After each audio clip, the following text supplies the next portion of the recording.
pirmiausia yra mūsų santykis su Dievu. Kokią tu Evangeliją neši? Koks tavo santykis su Dievu? Ar iš tiesų tu skiri laikos bendravimui su Dievu? Ar tai nėra tavo tik tai tokia, aš tikiu Dievą.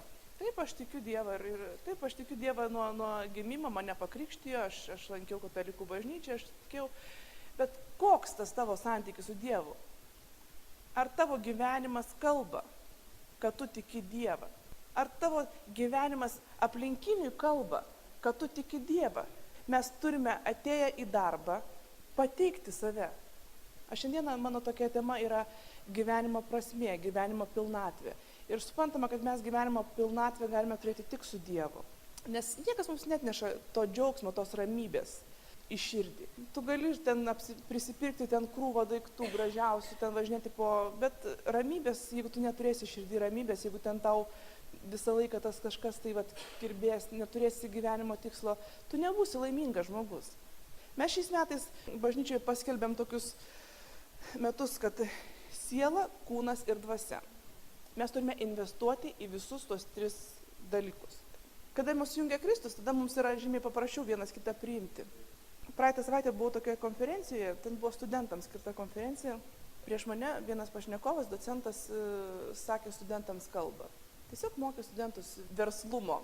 Sako, žinot, brangieji, pas mus yra problema tame, kad mes visi esame labai dideli egoistai. Ateinam į bažnyčią, viskas tvarkoja, mes Dieve duok mums pinigų, Dieve duok sveikatos, Dieve duok vaikų, Dieve duok žmoną, Dieve duok vyrą. Tas Dievas yra toks džinas visiškas jo ir ten mūsų poreikius atsako, viskas tvarkoja. Dievas duoda pinigų, viską atsako, mes dingstam iš bažnyčios, po to kažkas per galvą trenkia, vėl ateinam, vėl Dieve, atsiprašau, Dieve ten vėl. Tai yra užburtas ratas. Mes esame visiškai egoistai. Kada jūs uždirbsit pinigų, kada turėsite pinigų, pastatyk miestui bažnyčią, sutvarkyk miestą, investuok į kitus žmonės, tada tu būsi laimingas. Žinot, tai yra labai retas požiūris. Žinot, sėdėjau tokiais įžiojus ir galvojau, čia tai yra, po to išėjau, sakau, aš tikiuosi, kad jūs tą sakinį tikrai paimsite. Nes kada mes esame egoistai, tu apsirūpini ir nur ką, tu sėdi tarp tų daiktų. Nuvažiuoji ten į Ameriką, nuvažiuoji gerai, pabuvai ten, pačiožinėjai, nuvažiavai į Italiją, ten gerai. Turime turėti gyvenimo prasmę, gyvenimo pilnatvę. Atsitiktinumų nebūna gyvenime. Tai yra pasekmė to, ką mes kažką padarėm. Ir mes visi žinom, jeigu mes tos remputės išjungę šventosios dvasios, kuri mums truputėlį tą sąžinę, mes visi žinom, ką mes negerai darom, kur mes galim pasikelti, kur kažkas tai yra negerai. Šnekame apie tokią gyvenimo pilnatvę ir apie klestėjimą. Ir jeigu aš paklausčiau, ar gerai klestėti, ar blogai, tai aišku, dauguma pasakytų, kad gerai. Taip? Bet aš manau, kad būtų ir tokių, kurie sakytų, ypatingai pastoriam, tai čia jau galbūt ir nelabai reikėtų, nes čia turėtų būti tokia, žinot, vis tiek susilaikymas, turėtų būti kažkoks tai vis. Tai yra užsiaurintas tas supratimas klestėjimo. Jeigu tu klesti, tai turi tik tai turėti pinigų, viskas. Jeigu turi pinigų maišą, tu gali eiti į parduotuvę ir neskaičiuoti pinigų, tai reiškia, tu esi klestinti. Bet Dievas apie tai nešneka. Klestėjimas tai yra mūsų visas gyvenimo sritis. Ir jeigu mes pažiūrėtumėm Apaštalų darbų 10 skyrių 34 eilutę, Paulius sako, kad Dievas nėra šališkas. Dievas myli mus visus. Jis nėra šališkas, kad jeigu jūs atėjot taip apsirengęs, tai jam nepatinka, taip? Kodėl jūs netėjot apsirengusi baltai? Nes jeigu baltai, tai reiškia tada šventai, tada galbūt Dievas labiau myli. Juk Dievas tai žiūri į širdį, į mūsų širdį. Ką tu galvoji, ką tu mastai? Mes žmonės esame šališki. Tėvai, kurie turi vaikus, jie tada visai kitaip pradeda galvoti. Vaikams tu viską gali atleisti. Ar kažką pasakys, ar kažką padarys, tu vis tiek tą vaiką myli, jis tavo tas yra pats gražiausias, pats brangiausias ir nesvarbu, ką jis ten padaro. Tu supyksti, bet tu jį myli. Dievas mus pagimdė, mes esame gimę iš jo ir mes esame jo vaikai, todėl jam yra labai lengva mus mylėti, jis besąlygiškai mus myli. Mes bažnyčiai, o tas nepasisveikino, tas kažkaip, o tas apkalbėjo mane, man atrodo, o ta bendrauja su šita seserim, tai aš tada su ja jau nebendrausiu. Jis myli mus visus. Jeigu tu gyveni pagal jo žodį, jeigu tu jam tarnauji, jis tave myli. Jeigu tavo širdis yra graži, jeigu tavo širdis yra nukreipta į jį, jeigu tu jo ieškai, jis tave myli. Netgi jeigu tu nuklysti, jis vis tiek tave myli. Jis kartais įkrečia mums bizūną, ir kartais būna tas skaudu, bet jis moko mus, kitaipgi mes visai nugrybautumėm. Toliau, jeigu skaitytumėm apaštalų darbus, tai jis sako, atėjo paskelbti mums ramybę, taip? Arba tai, ką sako, šalom. Ir dažnai vėlgi tą šalom, mes suprantam vėlgi, kad tai atėjo paskelbti ramybę, kad mums būtų ramybė, kad mes gerai jaustumėmės. Žinom, kad tas žodis, jis nereiškia vien tik tai ramybė ir taika. Daug kitų krypčių ir geras gyvenimas, ir pilnatvė, viskas, kas yra, tai reiškia, mes turime turėti to atnešta ramybė, turime turėti ir pilnatvę visose savo gyvenimo srityse. Gerą gyvenimą. Jeigu paklausčiau, kas jums yra geras gyvenimas? Kaip jūs suprantate tą gerą gyvenimą? Aš manau, kad visi skirtingai pasakytų. Bet yra kažkokie, tai yra tie punktai, svarbus punktai, kurie tikrai visiems sutaptų. Klestėjimas, jis nėra vien tik tai piniginis klestėjimas. Nes jeigu mes pažiūrėtumėm Dievo žodį, tą maldą pagrindinę, kuri mums paliko Jėzus, melskitės taip, kaip aš jums sakau. Tėve mūsų, kuris esi danguje, tiesie šventas tavo vardas, tėtinė tavo karalystė, tiesie tavo valia kaip danguje, taip ir žemėje. Reiškia, mes tą patį galime turėti. Mes žinome, kad mes danguje būsime tobuli, taip mes šlovinsime ten Dievą, mums nieko neskaudės, mes būsime pasipuošę. Tai reiškia, Dievas, jis nori, kad mes čia turėtume tą patį dalyką. Jūs šiandien esate patys laimingiausi žmonės, nes jūs esate bažnyčioje. Ir mes tą turime gerbti. Tai yra ta vieta, kur mes ateiname ir galime susitikti su juo. Dievas sako, nepleisk savo susirinkimų. Mes norime gyventi gerai. Mes norime turėti palaimintą gyvenimą, mes norime turėti laimingą gyvenimą, mes norime, kad mes būtumėm sveiki, mes norime, kad mūsų vaikai tarnautų. Visko mes norime, bet mes patys mažai ką darom, mes tik visko norim. Bet jeigu Dievas sako, nepleisk savo susirinkimų, tarnauk su džiaugsminga širdim. Kaip patarnauti narkomanui, kuriam labai reikia pagalbos? Ir pas mus yra reabilitacijos centrai, žinot, jie kada pradeda, aš negaliu tose susirinkimuose sėdėti, nes aš pastoviai apsižliumbusi sėdžiu, nes jie yra nelaimingi žmonės. Bažnyčia tai nėra vien tik tai vieta, kur mes ateinam ten susitikti su Dievu, bet tai yra bendruomenė, mes turime bendrauti. Aš turiu tarnauti kitam žmogui. Mes turim nusiteikti, jeigu aš ateinu į savo bendruomenę, reiškia, aš bendrausiu bet kokiu žmogum. Nesvarbu, ar jam yra 70 metų, ar jam yra 15 metų, jeigu reikia pabarti, reikia ir pasidžiaugti. Mes daug ko norim, bet patys nieko nedarom. Ir visą laiką, žinot, tie žmonės, kurie yra skupus, jie visą laiką tau prikiš. Aha, man atrodo, kad kažkaip per daug išleido bažnyčiai. Pastorius naują mašiną nusipirko, tikriausiai yra iš mano 10-tinės, kurią vieną kartą per metus atnešiau. Žinot, pastorių Aleksėjų tikriausiai irgi visi žinote. Jis irgi tokia jo gera labai frazė yra, sako, ой, мне кажется, что пастор булочку эту кушает, я сейчас пожертвовал, и сейчас... Čia jau ne tavo reikalas, broli ir sesė. Jeigu tu atneši 10-tinę, jeigu tu aukoji, tai reiškia, čia jau nebe tavo reikalas. Jeigu mes savo širdį ištirsime ir turėsime skaidrę širdį, tu pats įsilaisvinsi. Tau pačiam bus lengviau gyventi. Mes turime pakeisti savo požiūrį, mes turime būti tarnaujantis.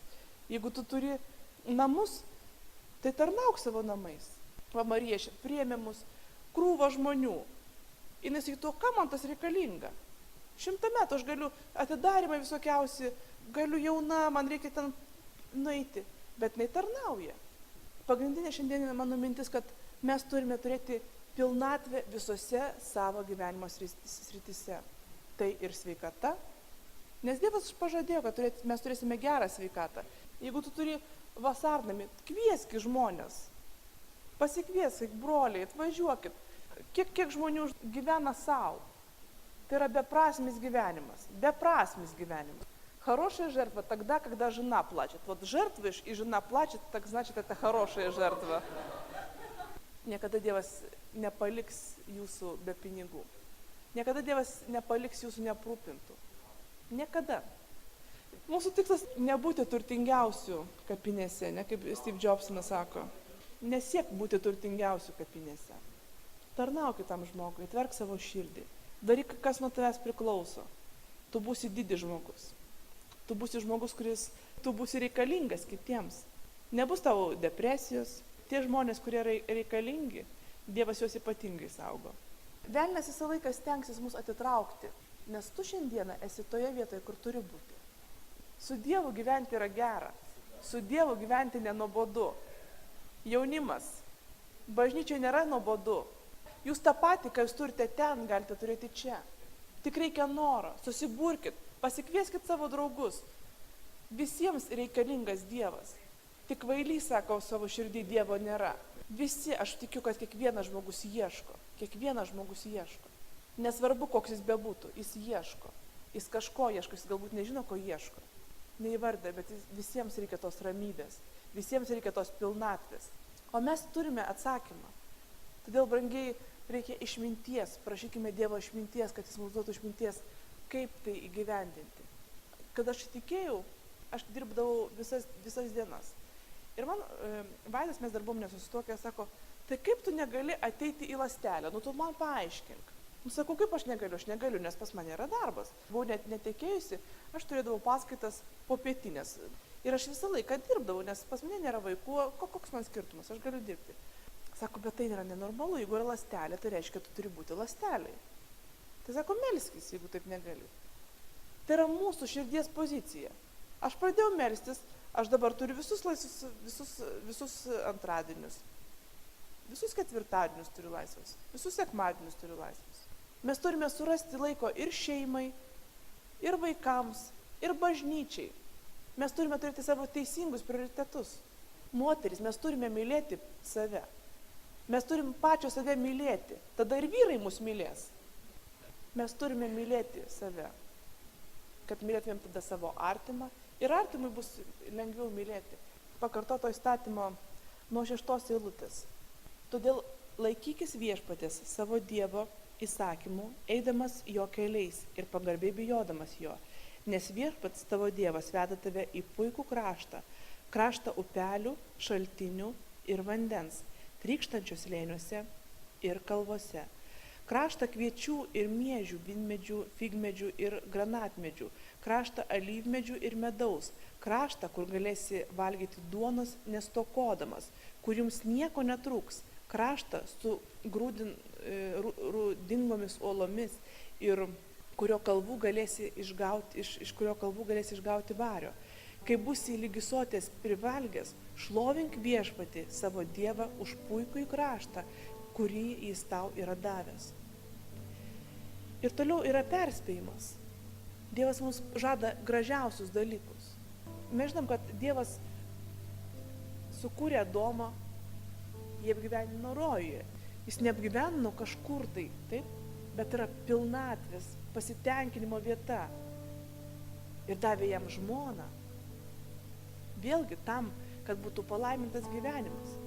Tavo žmona turi būti tau nešti palaiminimą, o ne prakeikimą. Jeigu jinai tave nervuoja, melskis, prašyk Dievo, kad Dievas tave pakeistų.